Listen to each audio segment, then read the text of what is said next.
Hello everyone, कैसे हैं आप सब। आज से आपका टॉपिक है qualitative characteristics of the accounting information. तो टॉपिक को डिस्कस करने से पहले कुछ बातें कर लूं मैं आपसे। जैसे कि मुझे ऐसा लग रहा है कि कॉमर्स बैकग्राउंड के बच्चे अब वो बहुत ही बोर हो चुके हैं लेक्चर से। वो तो कह रहे हैं कि सर थ्योरी के ही पीछे पड़ गए हैं यार, कब प्रैक्टिकल पर आएंगे सर। तो गाइज प्लीज पेशेंस रखिए। मैं आपको बता दूं कि हमारे चैनल के साथ आर्ट्स, मेडिकल और नॉन मेडिकल स्ट्रीम के बच्चे भी जो जुड़े हुए हैं, उनके लिए मुझे हर चीज बहुत ही डिटेल में जो है उनके साथ डिस्कस करना पड़ रहा है, ताकि कल के लिए कोई भी किसी भी लेक्चर में कोई ऐसी टर्म्स ना हो जिसके साथ वो लोग भी फैमिलियर ना हो। ओके, उन्हें अभी से पूरी हर टर्म का जो है मुझे नॉलेज देना है, ताकि आने वाले दिनों में किसी भी टर्म, किसी भी कंसेप्ट को लेकर उनके अंदर कंफ्यूजन ना रहे।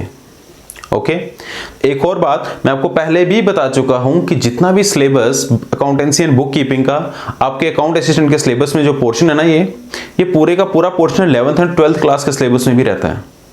11th और 12th क्लास के अकाउंटेंसी का सिलेबस है ये, और वहां पर वो बच्चे 2 साल लगा लेते हैं उस सिलेबस को कवर करने में।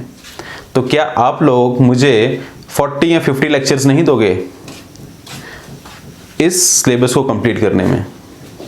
तो इसलिए मेरी रिक्वेस्ट है कि अगर 30 आउट ऑफ 30 स्कोर करना है, पेशेंस रखिए, हर कंसेप्ट को ध्यान से देखिए, उसे नोट डाउन कीजिए, और आने वाले दिनों में विद इन डेज में कह रहा हूं मैं, हम MCQ जो है लाइव सीरीज या लाइव सेशन उनका जो है कंडक्ट करने वाले हैं। होपफुली नेक्स्ट वीक से जो है वो हमारा सेशन भी MCQ का स्टार्ट हो जाए। ओके गाइस, तो चलिए आज का टॉपिक आपका qualitative characteristics of accounting information. तो क्वालिटेटिव कैरेक्टरिस्टिक्स सर ये है क्या?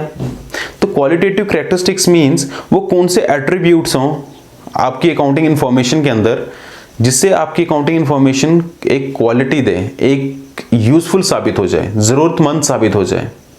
वो सभी एट्रीब्यूट्स, वो कौन कौन से एट्रीब्यूट्स आपकी अकाउंटिंग इंफॉर्मेशन के अंदर प्रेजेंट होने चाहिए या आपके बुक्स ऑफ अकाउंट में प्रेजेंट होने चाहिए, जिससे आपका वो स्टेटमेंट्स या वो आपका रिकॉर्ड या वो आपकी इंफॉर्मेशन बहुत ही क्वालिटेटिव हो जाए या बहुत ही यूजफुल हो जाए। तो इसके अंदर 4 बातों का ध्यान रखना है। अगर वो 4 चीजें आपकी स्टेटमेंट में प्रेजेंट हैं, आपकी अकाउंटिंग इंफॉर्मेशन में प्रेजेंट है, इट मींस आपकी अकाउंटिंग इंफॉर्मेशन बहुत ही क्वालिटेटिव नेचर की है, ये बहुत ही यूजफुल होने वाली है। तो सर वो 4 पॉइंट है कौन से? तो प्लीज आप उन्हें नोट डाउन कीजिए। Number 1 is reliability, number 2 is relevance, number 3 is understandability and number 4 is comparability. One by one को डिस्कस करेंगे बिना टाइम वेस्ट किए हुए। सबसे पहले है रिलायबिलिटी। रिलायबिलिटी मींस जो भी आप अकाउंटिंग इंफॉर्मेशन अपने यूजर तक पहुंचा रहे हैं, जो भी आप रिकॉर्ड्स उन लोगों तक पहुंचा रहे हैं, that should be reliable. Reliable means should be free from the error, कोई एरर नहीं होना चाहिए, and should be free from the personal बाइसनेस। Personal बाइसनेस नहीं होनी चाहिए। बाइसनेस समझते हैं आप लोग? बाइसनेस मींस अपने बेनिफिट के लिए कुछ भी आपने वहां पर मैनिपुलेशन नहीं करनी है फिगर्स में। विंडो ड्रेसिंग एक टर्म बताई थी मैंने। विंडो ड्रेसिंग में क्या होता है? बढ़ा चढ़ाकर अपनी फिगर्स को दिखाना लोगों को, ताकि बहुत से लोग आपकी कंपनी की तरफ अट्रैक्ट हों। ओके, तो वो सारे काम नहीं करने हैं आपको। बाइसनेस से आपने अपनी स्टेटमेंट्स को, अपने रिकॉर्ड को दूर रखना है, उसमें एरर भी नहीं होना चाहिए। और साथ ही साथ थर्ड पॉइंट आपने इसमें याद रखना है कि जो भी इंफॉर्मेशन आप प्रोवाइड कर रहे हो दैट मस्ट बी वेरीफाइएबल। उसको वेरीफाई करने के लिए कोई ना कोई बैकअप होना चाहिए। सर कैसा बैकअप होना चाहिए? तो देखिए, जैसे आप अपनी बुक्स में, अपने अकाउंट्स में शो कर रहे हैं कोई एक्सपेंसेस, लेट इट बी आप वेजेस या सैलरी दिखा रहे हो, कितने की? 2 लाख रुपीस की आपने अपने अकाउंट्स में दिखा दी, भाई मेरा इतना खर्चा हो गया पिछले साल, 2 लाख का मेरा खर्चा कहां पे हुआ? 2 लाख का सैलरी ही दी है मैंने।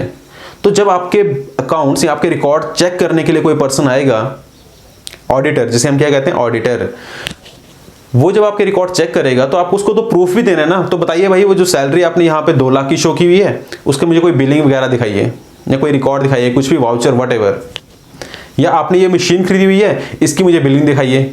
मशीन तो आप यहां पे 1 करोड़ की दिखा रहे हो, तो वो इंफॉर्मेशन आपकी वेरीफाइएबल होनी चाहिए।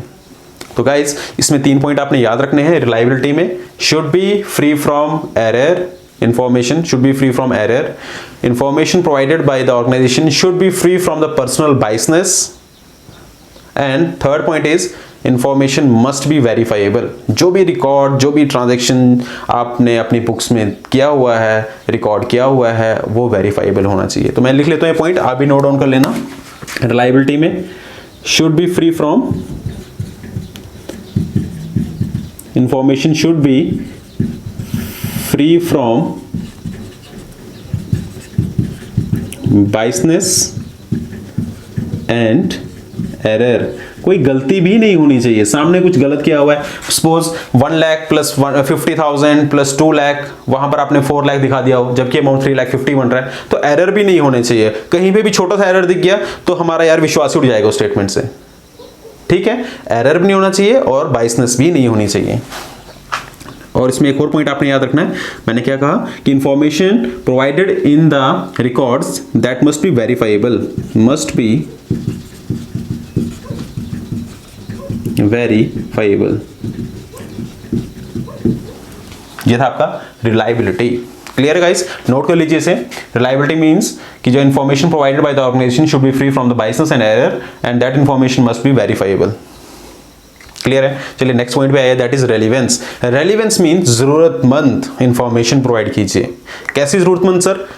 इतनी जरूरतमंद होनी चाहिए कि अगर मैं उस रिकॉर्ड को देख रहा हूं तो मैं भी एक कॉमन पर्सन भी डिसीजन ले ले यार कि मुझे इस कंपनी के शेयर खरीदने चाहिए या नहीं खरीदने चाहिए, मुझे इस कंपनी का प्रोडक्ट परचेज करना चाहिए या नहीं करना चाहिए।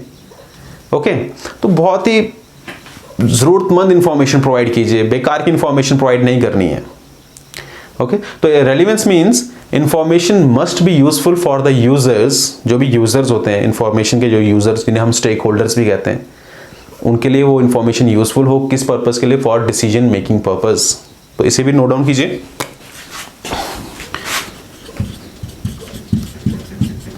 Must be useful for users, या जिन्हें हम स्टेक होल्डर्स भी बोलते हैं, stakeholders for decision making. किसके लिए जरूरतमंद होनी चाहिए? डिसीजन मेकिंग के लिए। क्लियर है guys? Information provided in the books of account must be useful for stakeholders for decision making. ये था आपका सेकेंड पॉइंट। देन अब मूव करते हैं हम next point, that is understandability. तो अंडरस्टैंडेबिलिटी और रेलिवेंस का थोड़ा कुछ रिलेशन आपस में है कि अंडरस्टैंडेबिलिटी मींस इंफॉर्मेशन एक कॉमन इंसान को या कॉमन पर्सन को भी समझ आ जानी चाहिए। Must be understandable for a common person. Simple सा लिखना है, मस्ट बी अंडरस्टैंडेबल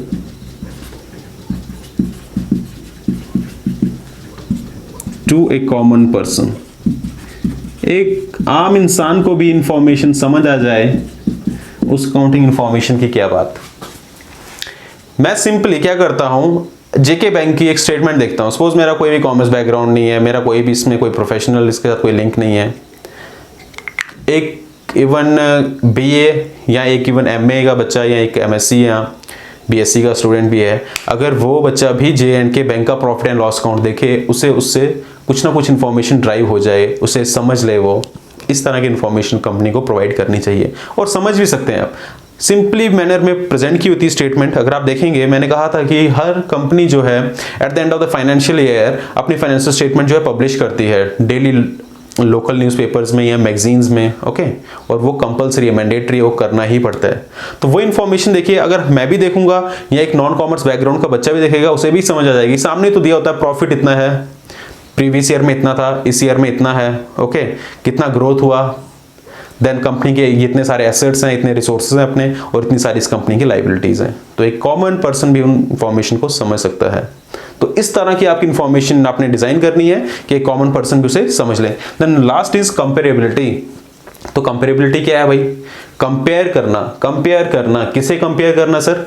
देखिए, सपोज एक कंपनी है XYZ लिमिटेड,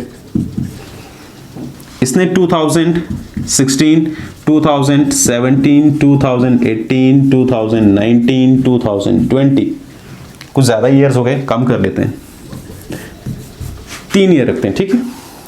2018 में 50,000 का प्रॉफिट हुआ कंपनी को, फिर 2019 में 70,000 का प्रॉफिट हुआ, 2020 में कितने का प्रॉफिट हुआ? Let it be 60,000।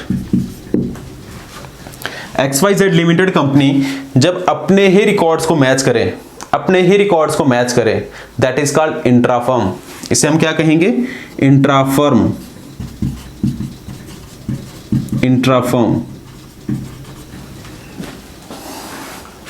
और एक होता है इंटरफर्म। इंटरफर्म मींस जब दो कंपनीज का रिकॉर्ड मैच किया जाए। XYZ लिमिटेड ने क्या किया? अपना रिकॉर्ड किसके साथ मैच किया? XYZ लिमिटेड ने सपोज ABC लिमिटेड के साथ, इसके प्रॉफिट के साथ मैच किया अपने रिकॉर्ड को। This comparison is called inter-firm. इसे हम क्या कहेंगे?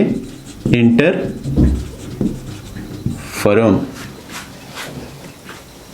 जब एक कंपनी का रिकॉर्ड दूसरी कंपनी के साथ मैच किया जाए, that is called inter-firm.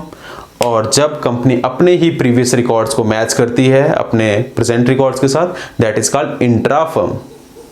Clear है गाइस? तो कंपेरेबिलिटी भी आपकी स्टेटमेंट्स में या जो भी आपकी अकाउंटिंग इंफॉर्मेशन है उसमें उसका भी फीचर होना चाहिए, वो भी एट्रीब्यूट उसमें प्रेजेंट होना चाहिए कि आप अपने रिकॉर्ड्स को मैच कर सको अपने ही रिकॉर्ड्स के साथ या किसी दूसरी कंपनी के रिकॉर्ड्स के साथ। दो चीज में याद रही, इंट्राफर्म एंड इंटरफर्म। इंट्राफर्म सर अपने ही कंपनी के रिकॉर्ड के साथ मैच करना, और इंटरफर्म क्या होता है सर कि एक कंपनी किसी दूसरी कंपनी के साथ अपने रिकॉर्ड को मैच करें।